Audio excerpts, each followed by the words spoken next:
ನಮಸ್ತೆ ರೈತರೆ, ಇದೊಂದು ಅಡಿಕೆ ತೋಟದಲ್ಲಿದ್ದೀನಿ. ಇವತ್ತು ನಾವು ಈ ತೋಟದಲ್ಲಿ ಲಾಸ್ಟ್ ಟೈಮ್ ನಾವು ಆರ್ಗ್ಯಾನಿಕ್ ಮೆನ್ಯೂರು DAP ಏನಂದರೆ ಪ್ರಾಮ್ ಅಂದರೆ ಆರ್ಗ್ಯಾನಿಕ್ ಪೊಟ್ಯಾಶ್ ಮತ್ತು ಪ್ರಾಮ್ ಕೊಟ್ಟಿದ್ವಿ. ಅದ್ರ ಜೊತೆಗೆ ಲಿಕ್ವಿಡ್ ಕೂಡ ಕೊಟ್ಟಿದ್ವಿ. ಈ ಸರಿ ನಾವು ಒಳ್ಳೆ ಒಂದು ಬೆಳೆ ನೋಡ್ಬೋದು. ಈ ಸರಿನೂ ನಾವು ಸಗಣಿ ಹೊರದ ಜೊತೆಗೆ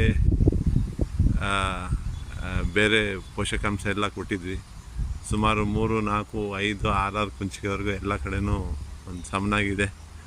ಇನ್ನು ಇದು 2ನೇ ಬೆಳೆ. ಇದು ಈ ತೋಟದಲ್ಲಿ ಈ ಥರ ಬೆಳೆ ನಿಂತಿರೋದನ್ನು ನಾವು ನೋಡ್ಬೋದು. ಈ ಸರಿ ಜೀವಾಮೃತನೂ ಮಾಡಿದ್ವಿ. ರೆಗ್ಯುಲರ್ ಆಗಿ ನಾವು ಒಂದು ಇಂಟರ್ವೆಲಲ್ಲಿ ಮಾಡ್ತಾಯಿದ್ದೀವಿ. ಮಾಡೋದ್ರಿಂದ ಇವಾಗ ತೋಟದ ಒಂದು ಕಂಡೀಷನ್ ತುಂಬ ಚೆನ್ನಾಗಿ ಡೆವಲಪ್ ಆಗಿದೆ.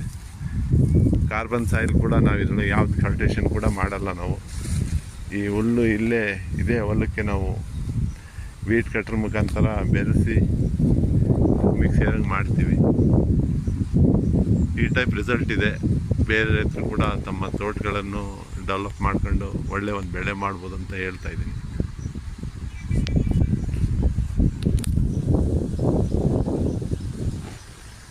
ಮಿನಿಮಮ್ 3, 4, 5 ಕುಂಚಿಕೆ ಒಳ್ಳೆ ಸೆಟ್ಟಿಂಗ್ ಇದ್ದರೆ ಒಂದು ಒಳ್ಳೆ ಬೆಳೆ ಆದ. ಯಾಕಂತ ಕಮರ್ಷಿಯಲ್ ಕ್ರಾಪ್ ಇದು ಕಮರ್ಷಿಯಲ್ ಕ್ರಾಪ್ ಟೈಪಲ್ಲೇ ನೋಡಬೇಕು. ಎವ್ರಿ ಇಯರ್ ಇದಕ್ಕೆ ಗೊಬ್ಬರ ಕೊಡಬೇಕು ನಾವು.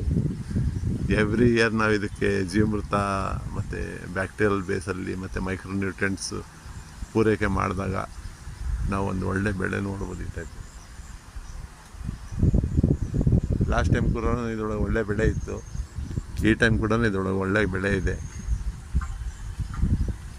ಹೆಚ್ಚಿನ ಮಾಹಿತಿಗೆ ಕೆಳಗೆ ಕೊಟ್ಟ ನಂಬರ್ಗೆ ನೀವು ಸಂಪರ್ಕಿಸ್ಬೋದು. ಈ ಚಾನಲ್ ಸಬ್ಸ್ಕ್ರೈಬ್ ಮಾಡಿ ಅಂತ ಹೇಳಿ, ಸಾಕಷ್ಟು ರೈತರಿಗೆ ಫಾರ್ವರ್ಡ್ ಮಾಡಿ ಅಂತ ಹೇಳಿ ನಾನು ಮಾತು ಮುಗಿಸ್ತೀನಿ. ಧನ್ಯವಾದಗಳು.